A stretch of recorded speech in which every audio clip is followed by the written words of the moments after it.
Do your words create clarity or just more noise? What if mastering how you speak and listen could change everything? If we're not engaged in good conversation with listening and understanding and exchanging and sort of validating, then it's a bit like operating with your eyes closed or your ears closed. There is an immediacy and a personal impact to face-to-face communication. And I think we can see that being lost. There's a generation or cohort who do not have those social skills, the language skills, as developed as they would have done if they hadn't had that period of lockdown. The world is complex and there's just too much to do. There are too many decisions and there are too many things we need to be expert at. We just can't do it all on our own. Welcome to Decisions That Count. I'm neuroscientist Dr. Shawn Watson. Today, we're going to dissect the power of Oracy, how transforming your communication can rewire your brain for sharper decisions and more profound influence. And I'm Michelle O'Brien. Our guest, Charles Byrne, is Director General of the English Speaking Union, a global leader committed to the transformative power of communication. He's honed his skills from high-stakes corporate roles to steering major charities. We're going to explore how precise language and deep listening can impact cognitive clarity and unlock genuine influence. Charles will share his insights from his unique background, including voice coaching with the Royal Shakespeare Society, to reveal how mastering communication can redefine your impact. Charles, welcome to Decisions That Count. Hi, lovely to meet you both. Yeah, great to meet you, and thank you so much for coming. We're in London, so for anyone watching on YouTube and Spotify, this is not our usual background, and we're so excited to be here. It's been a really fun week and really, really excited to get into this with you. Very good. Looking forward to it too. Great. So first question, what is Oracy? Good question. Everybody understands the importance of literacy, numeracy. Oracy is just as important, and it covers the skills of listening well and speaking well. It can transform people's lives. Wow. I'm feeling self-conscious now. I'm like, in my head, I'm going, listen. Like Canadian drawl. And so why is simply speaking and listening effectively such a profound power in this complex world that we're living in? The world is complex and there's just too much to do. There are too many decisions and there are too many things we need to be expert at. We just can't do it all on our own. But if we can learn to listen well and speak well and work with others, then actually we can find the best solutions by working together. It's good for us. It helps us improve our lives. But what it also does is it helps build better communities, groups of people who work better together. So it really is transformative. What's the biggest decision-making challenge that arises from poor communication? Maybe give us some examples. Biggest decision-making challenge, I think, if you have poor communication and you're not listening, you end up with a closed mind. It's a bit like closing your eyes or closing your ears. If you're playing on a pitch, sports pitch, you have to constantly read the pitch, read the other players, see what's going on. Or if you're hiking in the hills, you've got to be reading the terrain, watching the weather, that sort of thing. If we're not engaged in good conversation with listening and understanding and exchanging and sort of validating, then it's a bit like operating with your eyes closed or your ears closed. And I think you're guaranteed to fall and fail if you don't have good communication. It's fascinating for me because we've talked before about how life, 99% of human history was on the savannah, all about communication and talking with one another. And it seems to be a skill that we're losing, do you think? Is it changing with generations? I'd love to hear your thoughts about how communication is evolving. Maybe that's a better word. No, it's a good one. And I think we are losing some things for sure. And maybe every generation thinks this too, but there is a real value in face-to-face communication, person-to-person communication. Mm-hmm. Jonathan Haidt's got the great book out called The Anxious Generation. He captures a lot of interesting points in there that back in the day, if I fell out with my friends, there were only sort of 6 of us, we had to see each other, we had to get on. In a world that is very, very connected and very, very busy, you can there's less cost to falling out with people, and people can be more rude and more damaging without the immediate impact because you're not going to see them in the same way. Mm-hmm. So there is an immediacy and a personal impact to face-to-face communication. And I think we can see that being lost. Do you think COVID was like a reminder of that for people when everybody was working at home? And like from your experience, because we moved to Zoom calls, and I felt disconnected. I wasn't part of the team. Like, yeah, I think it made things worse. It's interesting. So we, at that time, I was running an organization that, amongst other things, it had 6 care homes. So, for those of us who were working hard during COVID, a lot of it remained face to face. It was incredibly intense and pressured. And then other people were working entirely remotely. But I think the impact on particularly young people is significant. And you can probably see it in schools now. There's a generation or cohort who do not have those social skills, the language skills, as developed as they would have done if they hadn't had that period of lockdown. So I think it'll take time for it to work through, but I think there really was a damage, an impact from that. I'm going to hijack the whole conversation. No. Off you go. Well, just because physiology, human connection is one of the most important risk factors for developing things like dementia and Alzheimer's later in life. You disconnect people from their group, and the brain starts to degrade physically, right? Like it's biology. So it's something so human. And it is something that we don't consider enough, I would say. And I think it's one of the things that also you see this polarization of society, and you see all these. It's because we're not talking enough, or probably maybe more important, we're not listening enough. You're absolutely right. I think one of the things we talk about is we can see at the English Speaking Union, we think we can see a division and a divisiveness in public discourse and political debate, and it's this. Push to the extremes. You're far more expert than I, but the idea that algorithm generated content that feeds you positions and views that just amplify those extreme ends of the spectrum, as opposed to stopping and listening and understanding a different perspective. We run a thing called the International Public Speaking Competition. It's a wonderful thing. About 100,000 kids from all over the world take part, and when they're the finalists come to our place in London, and at the start of the week they don't know each other, and we deliberately engineer it so they make friends, and you see the transformation over that period of time, and the feedback is always the same. There are people I've met from other parts of the world, countries which may have a difficult relationships, but these young people, by the time they spend a week together, working together, practicing their debating, their talking, their listening, they form real friendships that last for life. And it's the exact antidote to what we were just talking about. Because social media just feeds us what we want, right? It's like that echo chamber. Yeah. And I do wonder, and I worry for my own kids when they're only seeing their own opinion, conflict resolution. How are they possibly prepared for that if they haven't engaged in real life with differing views, right? Absolutely. It's interesting to me too, because as a scientist, we're so insular, right? You go into your lab and you don't like other people, and you just do your little work, right? And one thing that I've always felt was missing, a huge vacuum, is communication. You're taught all these wonderful concepts and the intricacies and wonder of life and biology, and you have no skills to communicate that to the public, right? And communication is just something that is I believe deeply rooted in connecting with everybody, but in science in particular, I find it's a huge problem. And I think that's also why you get these crazy trends that people don't trust scientists. It's just because they're not communicating very, very well, right? And I was never trained in communication, which I always get frustrated with, I suppose. It's interesting. I never heard it from that perspective before. And what you said at the beginning rings absolutely true. Our brains have evolved to be communicating and sharing constantly, and that's physiologically probably very good for them. This is your area of expertise, not mine. But you can see how it's good for the brain to wire itself with lots of communication. And the idea that that scientists might struggle to share that. One of the things we might talk about later is there's a brilliant woman called Patsy Rodenberg, who was the voice coach of the Royal Shakespeare Company.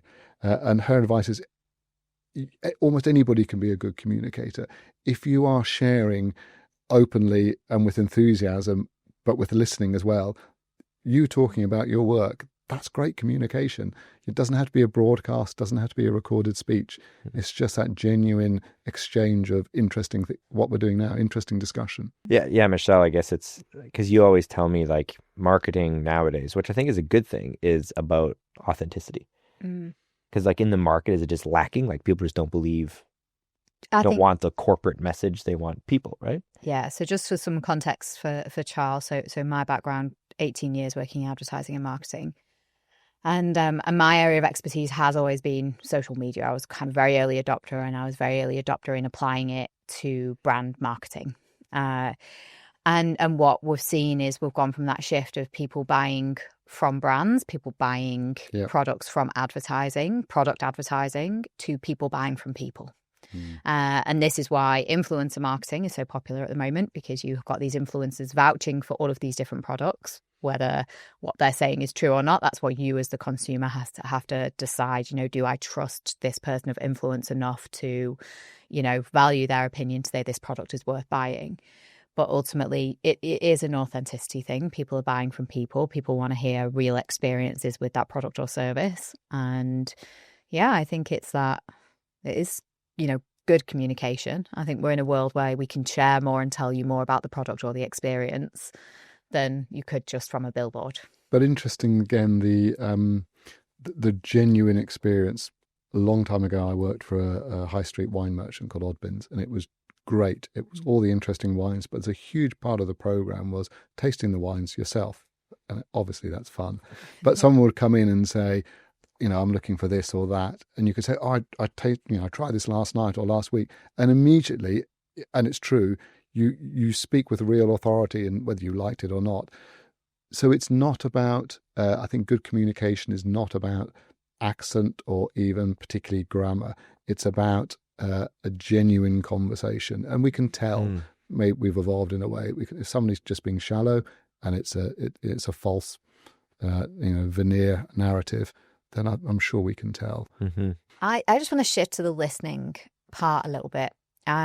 We've got more and more people diagnosed with ADHD across the world, where that listening component is becoming harder and harder. And I also think, given the sheer amount of distractions that we're facing, and maybe not even people who are suffering from ADHD, maybe people just generally, like, it's very hard to keep our attention on something for a long period of time and truly listen to what somebody's trying to say without being distracted. Yeah, very much. And it's easy to come with pre-prepared answers always, or grab something off the shelf.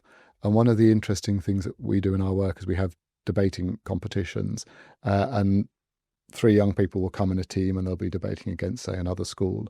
And then we swap people to different teams. And then suddenly they're working with people they don't know and they've never met before. Mm-hmm. And then you have questions coming from the floor. And when it works well, the people who are really good will stop and they'll listen and they'll think about it and they'll take the time to think about it. And the dialogue comes. Mm-hmm. But it is something one has to almost practice again, being comfortable with a little bit of silence. It's a weird thing to say, but it's totally true. You're right. Be comfortable with silence, right? Because the world is so loud. And we always talk about decision fatigue, inundated with decisions, but inundated with noise. And I can't help but think, like, ADHD and things like that, like these poor kids, it's just an air horn constantly blaring in their face. Yeah. And now you're asking them to sit and listen, sit and communicate in school. Like, it's just the noise. So the silence thing I totally agree. We've had previous conversations, and I think one of the things I've learned even from this podcast is high-performing professionals who are very successful in whatever field it is they've learned to detach and break, which is interesting. And like, yeah, as a neuroscientist, there's reasons for it, but they've naturally gravitated to having silence, to think about their decisions, to give a space for the brain to work through things. And it is that silence, like you mentioned. It came up in one of our board meetings a while back. The phrase came out that thinking is harder than doing. And it really is. You have to make space for it. You have to dial down the noise and just try and work out what matters, because it's very easy just to be constantly busy. It's quite hard to think what matters. For me, being that comfortable in silence, it's not the comfort in silence. For me, actually, it's the patience, like giving people the time to think and respond. Like, I really struggle with that patience, as I almost want to jump in with the answer or interrupt and go again and, keep it going. I relate to you, because even like we did a big project for, we had to review mindfulness, so like meditation practices. And I always thought it was like a spiritual endeavor. So I never really engaged into it. And then I dove into the literature of mindfulness, and it's a crazy amount of solid evidence for the benefit of it. Structurally changes your brain. But it was so hard for me in the silence to have patience, because like sit and just, clear your mind for 30 seconds. Like when I started, I couldn't do 6 seconds. I honestly couldn't keep my brain quiet for 6 seconds, right? Because we're used to just going so quick. So yeah, I relate to the patience part, is like whether you're talking to someone to let them speak or just you're trying to internally be quiet. Yeah. It's very difficult nowadays. Yeah. Oh, if I'm going to sit with intention to sit and meditate for 5-10 minutes, whatever, very, very, very good at clearing the mind and doing it.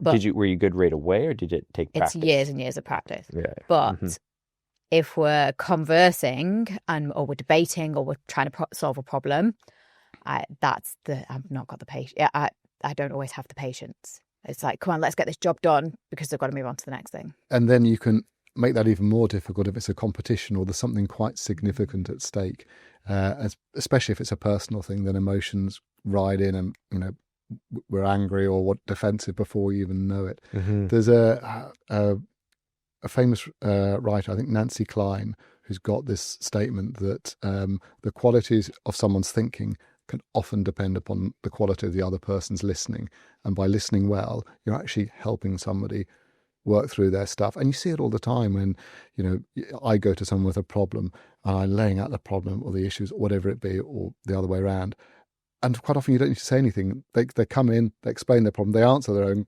question. Oh, that was really helpful, and you've done nothing. And you just walk out with the answer. You think, okay, that's good. Yeah. And this is probably again another question: is I listen to things on double speed. So this is it blows my mind thing. I'll kind of get through 2-3 books a week plus podcasts. Like I'm a long distance runner. Yeah. I'm in the car a lot. And that's it.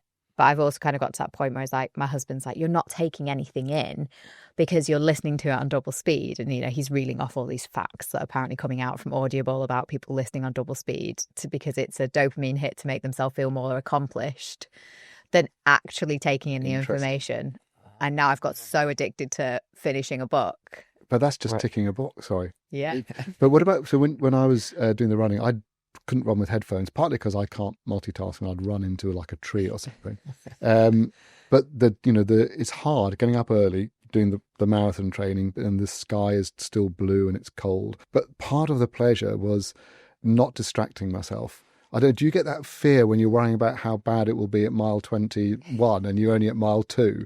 But it's all those mind games that I think one learns. But if you're distracting yourself constantly, you don't get to learn that kind of skill. I've flipped, to be honest. Like I'll often, especially when I'm racing, I won't listen to anything, at least for the first half of the race. But on some runs, I just go with nothing and have my own thoughts, and it becomes meditative, like one foot in front of the other, and you just go into the zone. And then other times I'm, smashing through books, and occasionally I'll listen to music. I couldn't multitask. I just couldn't do that. To be honest, I've got really into graphic audios. Okay. And their tagline is "It's a movie in your mind," and basically it's often kind of fiction, and it's with all the dramatic sounds. So you have got multiple actors playing the different characters, and then there's war scenes and battles, and you're hearing like all of the noise. They're walking through a jungle, and you're hearing kind of the sounds of the jungle as kind of they're talking. We're like back to the radio days. Huge productions. What a great invention. Yeah. It's like was it War of the Worlds? Yeah. That amazing Jeff Wayne's War of the Worlds. Yeah. Like that was Richard incredible. Burton. He's the best. Full circle. It was amazing. But they are honestly like to the point where I'm like, I want to get out because I want to get back into the world, and then I've been doing it with books that I've already read. So, and then I kind of go back in and familiar with these characters, and it's just brilliant. Mm-hmm. Yeah. Overload. But it is, yes, it's another form of entertainment, isn't it? And distraction and everything else. I mean, it goes back to communication and storytelling, right? Like, because what you just described is great storytelling. And humans are amazing that we can leave the world and enter a completely different one, right? Like we were talking about Harry Potter, right? Like you can just, it's incredible, our imagination. But the wonderful thing, one of the amusing things then is that actually we take ourselves everywhere we go though.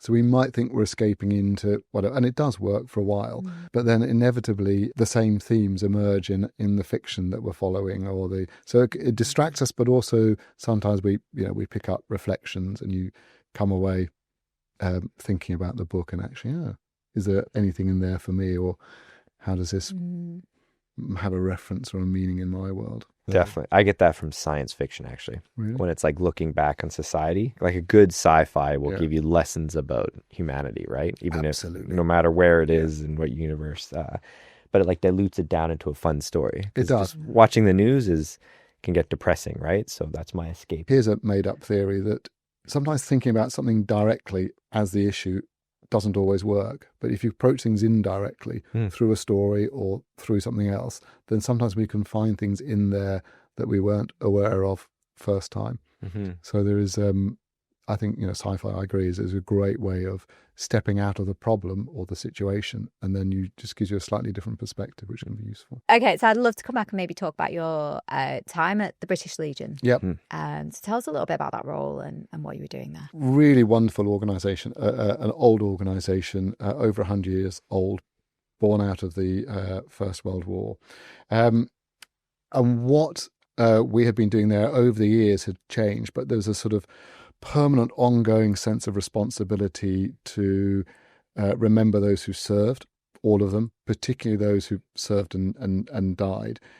And there's an idea, there's almost some unwritten social contract that says if you're going to go and serve on behalf of the nation, that we will look after you.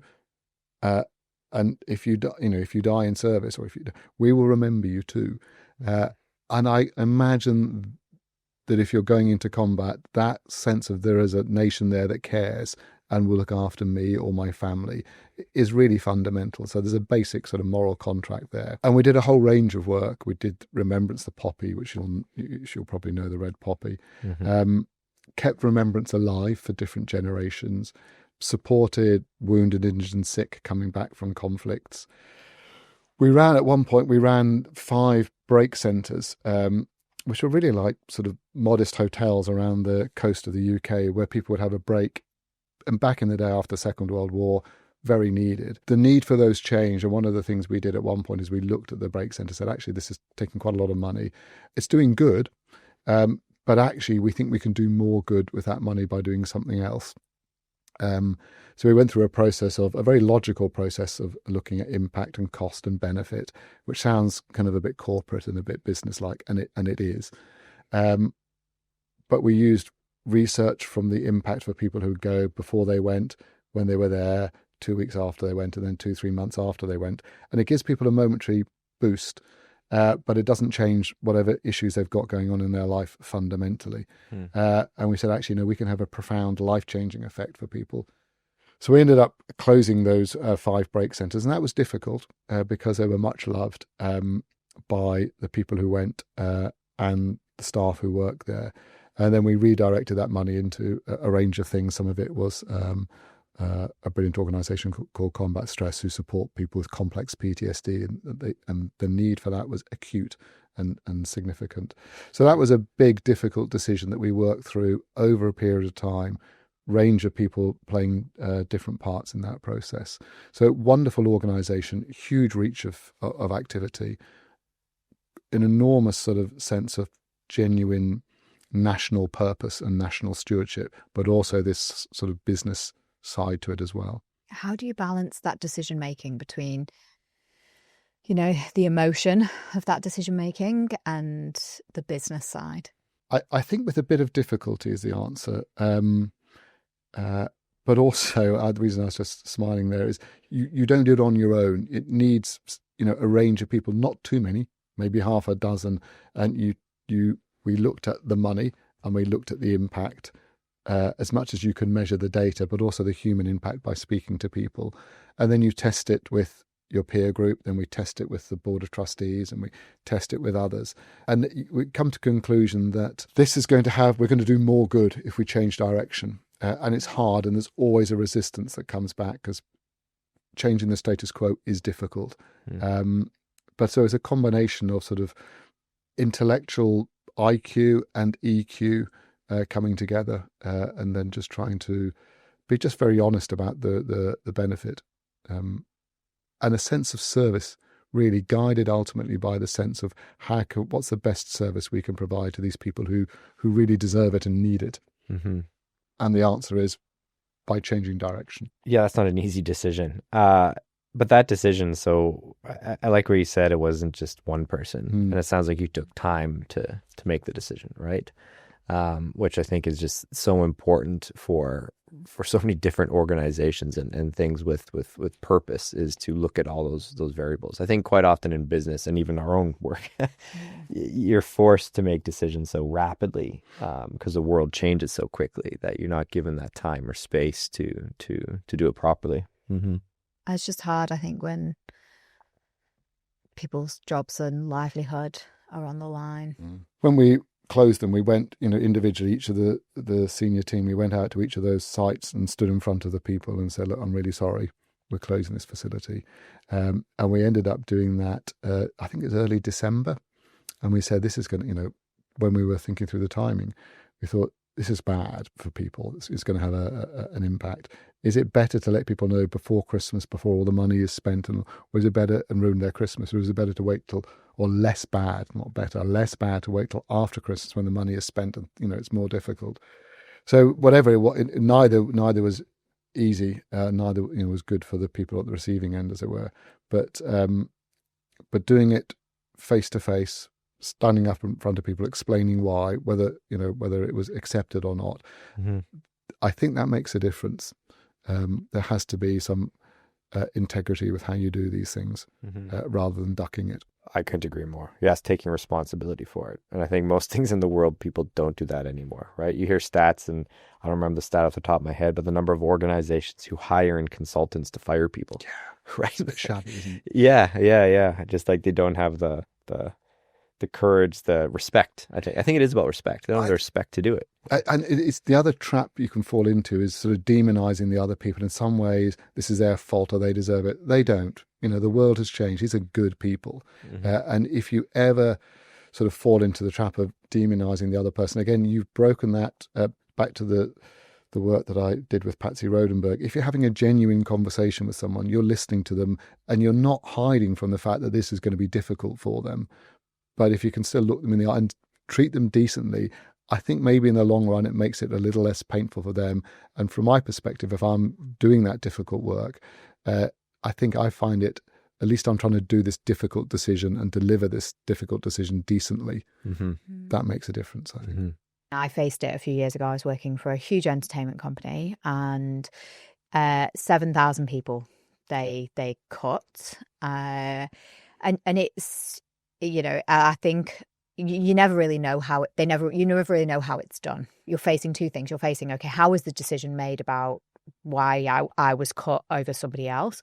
But there was the decisions that led to 7,000 people being made redundant across the business. It's really personal. Like you, I've been on the receiving end of that, probably 4 times in my career so far, if not more.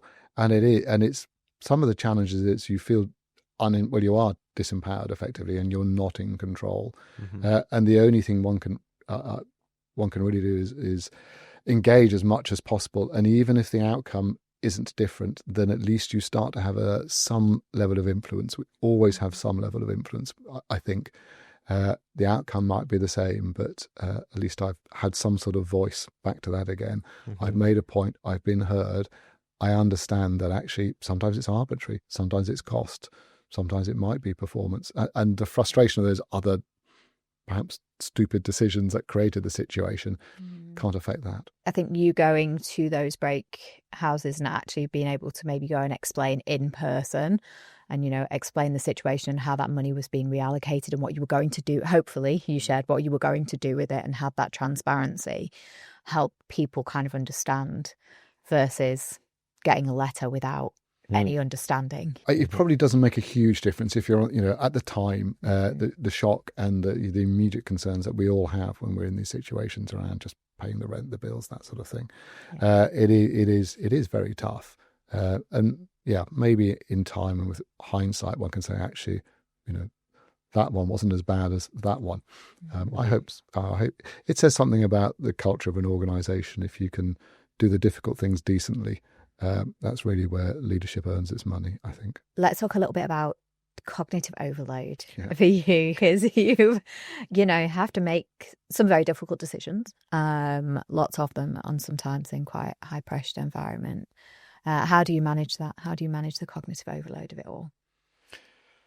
Yes. A lot of the time it isn't. I've got to be honest. I slightly push back against everything has to be urgent and fast all the time. Some things definitely do, but also quite often there is more time than people might say. I need this tomorrow. Do we really? Do we really? But there are times when it is time pressure, or there's a lot on, and whether it sounds a bit homemade, but I developed over time 3 different things that help me work through the load and try to filter out signal from the noise. And one of which is just having a list of, the key things, the key areas, the most important stuff that's going on over an appropriate time frame. It might be 3 months, 6 months, 2 years, 5 years. These are the big things that really matter.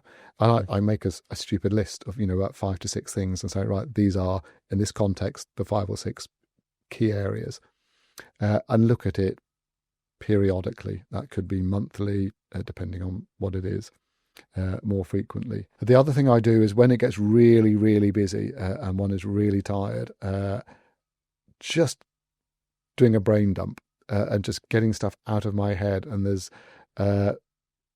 it's actually, I think it's a very good thing in Harry Potter, where Dumbledore is talking about, he's got his mind is too full of thoughts, and he's got this big bowl which he calls a pensieve, and he uses his wand to take the thoughts out of his head and he puts them in this big sort of punch bowl, and there they are. And then I just brain dump it down with no structure onto a blank sheet of paper. And the third thing I'll then do, and these don't all happen in sequence or at the same time, but regularly, almost every day, I've created a really simple little thing with a box at the top, 2 boxes beneath it, and then a bigger box underneath. What is the one thing that I really need to get done today? What are the 2 other things that might help? And then here's a sort of catch-all for other stuff. It never goes to plan. But that process of doing the brain dump, sorting it a bit and saying, right, it's going to be that one. And at least and just that process reduces the load a bit and the noise. Mm-hmm. That might sound really absurd, but I don't know if there's any justification for this. You can make me feel better about it. No, I think it's great. I mean, I do something similar, different protocols maybe, but for what I find when I write it down, it's always less stressful and intense than when it stays in my head. Like I like the Dumbledore brain dump thing, right? Because it's taking it, because once I see it, then I'm not as worried about it, right? Like the thought of it is worse than once you put it down on paper and see it. So I do something very, very similar. I do that weekly. I'll do my kind of listing, and it never goes as planned, like you said, but kind of like, how do you eat an elephant one bite at a time, sort of thing. And that's what it does for me. Yeah, so since we started working together, I've changed my to-do list to a decision list. Mm-hmm. And so knowing if we're making 35,000 decisions a day, the brain ultimately can't handle it. So you've got a finite number of quality decisions that you can make in a day. So how are you going to spend them? And what are the most important decisions that need to be made throughout the day? Yeah. And often, pieces of work are loaded with decisions. So in my work, doing a marketing communications plan is loaded with hundreds of micro decisions about when and where we're going to communicate what to a customer or consumer. And so that I kind of qualify, that's a decision loaded piece of work, and that's going to be really taxing. So that's maybe something that I want to prioritize, do first thing in the morning, when I'm able to make good quality decisions, and I'm not going to maybe default to what's been done before. I'm going to really focus on things that need to be done differently this time. And then the afternoon, if I need to do some catch-up calls with people, if where it's less taxing, it's going to require less decisions, we'll do in the afternoon. Do you write it down? Like, do you visualize it? Yeah. So I have I love Google Tasks. So I don't know if you guys have ever played with Google Tasks. Nope. So Google Tasks is you sign in with your kind of Google account, but you can have multiple task lists, and you basically kind of create your task list. And I have it actually on a window on my phone of like the top 3 tasks for today.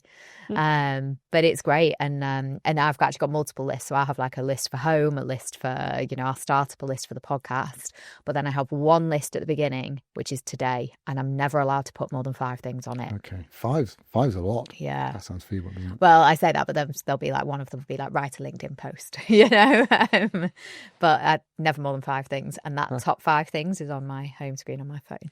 But it's this sense of, and it makes total sense, there is a limited number of good decisions we can make in a day. There is an energy, whether it's calorific or something, that we use up in our brains. And so if you've got 5 good decisions to make today, which are the ones that are going to really matter? I think that's brilliant. And it kind of rings true. There is, and for me, early as well, make some good decisions early. And then by the end of the day, if there's some simple sort of procedural stuff I can tick through, do that, finish that. Occasionally there's this kind of burst of energy at the very end of the day. But I think that's a really good idea, that brain space is not infinite when it comes to decision making. But I think having been very clear about what you want to achieve, like you said, having those kind of 3 or 5 goals, whether that's quarterly, annually, that you're working towards, you need to be very clear on those in order for your decision list to work, because everything's a decision and everything's important. But, what are those decisions that are going to get me to that goal quicker or more effectively? And so keeping that North Star very clear in your mind, you're making your decisions against that. Because the decision list, your to-do list, it's never going to end. But there's a challenge in here that quite often we don't really know. We can set a North Star as a general direction. And I slightly rail against the idea that we can overthink some things, and as if almost build in a false level of certainty. And quite often we only understand things as we progress along. And so being flexible, and it'd be interesting to have your view. Is there a mental load if we've got an unresolved issue, a decision that we haven't been able to close down, something we haven't been able to tick off the list? Does that create a sort of mental load whilst we wrestle with it? Yeah, good question. I think it's highly personal. Depends on the decisions that are being made, I would say. What we do know, though, is any decision that has higher emotional costs or emotional engagement will fatigue your brain quicker. And it's particularly like the logical part of your brain. We call it the prefrontal cortex, right?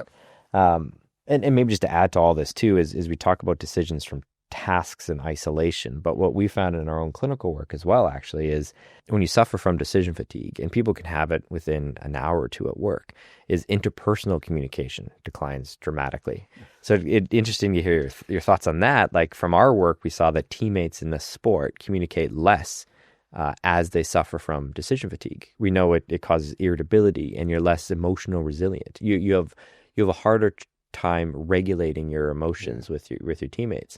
So from your experience, corporate and all these different difficult decisions, has anybody thought about like team dynamics and just fatigued brain? Like, is that entering into the conversation at all? It's not come up in my world. What you say rings absolutely true. I haven't seen it in itself in the Oracy work, but I've seen it when we've been doing mountaineering expeditions or situations that are physically difficult. My mum was a travel writer, and she had this freelance travel writer. She had a phrase that you should never be hungry, tired, and lost all 3 at once, because there's a whole load that goes on, and then you start to make bad decisions, and that's when the family on family holidays start to argue and fall out. So it rings absolutely true. I don't think we put at the ESU, we're not putting young people through that load necessarily. But what you say rings absolutely true, yeah. That's resonated so much with me, that hungry, tired and lost. Because that's like the first thing I do. Like if my kids are acting out or like they're becoming a bit dysregulated, I'm like straight away, I'm like hungry or tired. Yeah. And God forbid it's 2 of those. 3? Or 3, exactly. Yeah. And it goes up exponentially, doesn't it?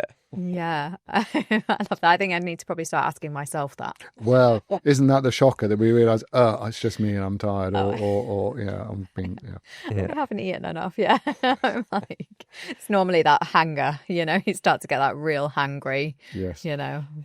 Tim, my husband, he's like, oh, okay, right, I need to get Food. But no matter how many times I tell my wife she's hangry, it never helps. It doesn't... Weird that. Just bring her a slice of cake and a cup of tea and you'll be fine. Just never I've actually tried say that. I've like you're quietly angry. just given it to her, then I still get in trouble because she knows why I'm doing it. Right? Yeah. I love it. Coming back to Oracy, you've done some work with a Royal Shakespeare's Society's voice coach. Yeah, Patsy Rodenberg. She's absolutely brilliant. Throughout my career, I had ended up speaking often enough in front of groups of people, even on doing TV interviews and things like that. But I was conscious, particularly when I was acting as Director General of the Royal British Legion, that there's a lot of it, and sometimes it's quite high profile. And I wasn't as confident as I wanted to be. And I remembered reading about some work Patsy had been doing with Orlando Bloom with this project called the Cicero program, where they were teaching kids about the value of public speaking. It was enough of a hook that I remembered, so I just rang her up and said, look, will you help? And because she's wonderful, she said yes. And it was, she's got a model where the key to it all, just cutting to chase, is just being present. Just be present with the people. You can either try and hide and you tuck your head into your chest and you speak down and you try not to be there, or you can go into some sort of very loud broadcast mode where you're pushing out commentary but not really listening. And she said, if you want good exchange, be in the sort of second zone. It should be a dialogue. Be present, listen. And she's worked with actors. She's helped any number of people. She's worked with the military, special forces. She said the same thing. Even in life-threatening situations, there are people who, gun to gun, will look the other person in the eye, stay calm, and because they've got that contact, things don't kick off and it's under control. And so it's extraordinarily powerful, and it is that simple. So I think she's extremely talented and a very good advisor. That's incredible. I wonder how that affects your decision making. In that moment, having that connection, it must change your decision making. I think it must, and it takes you out of the kind of the fight flight mode. It just creates this moment where the brain is still exploring and curious, and there's a connection. Well, yeah, so it seems to be. Yeah. What are one or two practical Oracy exercises listeners could implement immediately? There are probably two, which I bet every sort of Oracy coach will come back to. One of which is around breath. There's so much, and I, so ignorant, but I would be because I hadn't come through that world. But how we use our breath, where we speak from, our chest, our nose, there's a whole thing with that. But almost the first thing someone like Patsy do is get you to stand properly and breathe properly. And once you're breathing properly, then you can speak, and then you can project or not project. You can whisper or be loud, all of those things. So just taking time to breathe and pause for a second. And the other is, again, down to posture or just physically putting yourself back in a place where, and it might be, I would start from my feet upwards. I'd say, okay, this is going into something that could be quite difficult. Where am I, that sounds stupid, where are my feet? How am I standing? And I work from the ground upwards, standing, posture, breath, shoulders, head. Okay, and by the time you've done that, you've just distracted the internal chatter. And okay, now I'm going to go in and it'll probably be okay. I absolutely do that. Yeah, and in the mindfulness literature, so like it's auditing, which you probably know very well. Before I go on stage, I do something like that very rapidly. Yeah. But just what am I feeling in my feet? What am I feeling in my legs? What am I feeling in my knees? And you just work your way up. It's a very yogic thing as well. So I trained to become a yoga teacher, and that's one of the things. It's about becoming present in your body, but it's it's that kind of body scan of whether it's kind of starting at the feet and feeling and becoming very aware of those different parts of your body, but it's about becoming present, like in your body in the moment, and then being able to go either into relaxation state or an exercise state, or becoming focused on presenting or whatever you've got to do. I think it's also that kind of ancient wisdom that comes back, Yeah, it probably keeps coming back for a good reason. And Yeah, it's true. I think these things come up, don't they? Come back in different forms. It's like ice baths. Ice baths have become very popular again. As a Canadian, this is just silly. Yeah. To voluntarily run and go into freezing cold water. Yeah, but people have cold showers all the time. Like, But an ice bath, that's like, It's quite extreme, it's bizarre. but it works. It works for some people. It does. I'm here for it. Only in Singapore, though. I'm not interested in going into like the garden in England in the middle of the winter to get into an ice. Well, that's just you're just having a cooling bath. That's cheating. Yeah. You need to go out into Yorkshire or Lancashire with an old sheep trough. No, I want to come out of the 35-degree heat, go and have like an 8-degree ice bath, cool down, and then go back out into the heat. Not got the same moral value, I think. No, it doesn't. I'm going to get shot now by all those people. I'm going to get cancelled by all those people who like love an ice bath. I've really, really enjoyed this conversation, Charles. It's been a pleasure. It's really interesting. It's a lovely exchange. There's so much coming out of neuroscience and the work you're doing, and these things just ring true immediately. You hear this, that actually, there's a cognitive load, however it is, to decision making. Just be aware we've got a limited number of good decisions we can make, and think about how we can make good decisions rather than just rushing endlessly. No, it sounds it's fascinating. I think people will find that easy to follow and put into practice in their lives. I think it's the impact of your decisions. I think we're all feeling so powerless in this current political, economic climate, and your decisions have weight. They do. And speak to people. Again, back to dialogue at the end. It's extraordinary. No one, however clever we are, no one solves all the problems and gets all the answers on their own. But you can multiply the force of your mind, my mind, your mind. Just a good conversation is extraordinary what it can unlock. I couldn't agree more. Yeah, and communication, as we've alluded to a few times, is just so essential for humans. And we were built on storytelling. And I think it's something that we're missing. And I mean, so many things in the world I feel like are, well, especially when we watch the news, it feels like it's going wrong, but it is because just lack of communication. Yeah. And even like you work with your Legion, I mean, to go on a little bit of a tangent, but like, I mean, I'd love to hear your thoughts on just, like, I grew up hearing about the world wars from people who were in it. It was their stories, and I felt like I was very aware of the horror of it all, right? Because I heard them talk about it, and I feel like those stories, have we captured them? How can we keep them lasting? Because that human experience is what shows us that war is a horrible, terrible thing. There's nothing glorious about it, right? We want to avoid it at all costs.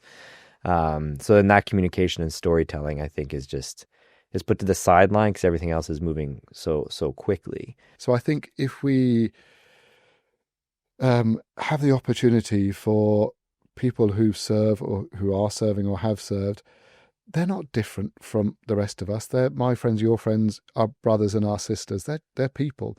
And keeping a connection between the serving community and the rest of society is really important. And we can do that people do it through talking in the pub, school visits, asking someone how it's going.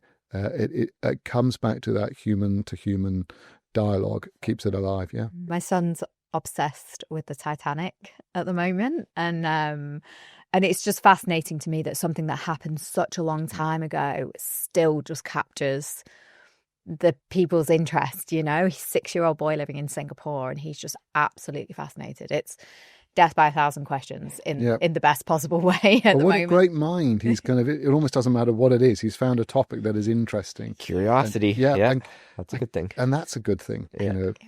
And that's an antidote, to the whole decision-making drive. If you can keep some curiosity rather than think, I've just got to get this decision, that's good enough, that'll do the next one. Actually, the bit of curiosity will help with this problem. I remember when my daughter was young, washing her hair, it was long, and you get these knots in it, and it's absolute nightmare. And if you yank on the knots, it just gets worse. But if you are slow about it and lots of conditioner, you tease them out. And some problems are like that, actually. A bit slower, it unravels more easily. Whereas if you throw lots of energy and anger or effort at it, it gets worse. Such a girl, It's a Dad. great- Love it. And so true. Hair, knots, and knots. That's a good It's analogy. a technique, and yes, you're right Yes. with the condition. Fascinating conversation, Charles. Really, thank you so much for coming to talk to us. It's a real today. pleasure. No, thank you. It's been good. It's been a really unique one, and we've touched lots of different kind of facets of decision making in it. So, And I love conversations like this because we're talking about the fundamentals of being human, which is always just so fascinating to me. And we are very, very social creatures, really, and we need other minds. As we were talking about at the beginning, your parents, mother's dementia. You need other minds to stay healthy. Absolutely. It's been a real pleasure. Thank you. Lovely. Thank you so much. To everyone still listening and watching, thank you so much. If you have any questions, please drop them in the comments, and we'll get Charles to answer them. And I think we always close off by saying make every decision count. But really, the more conversations we have, the more that statement has meaning, and the more I'm feeling it. So yeah, make every decision count, and we'll see you next week. Thanks. Bye.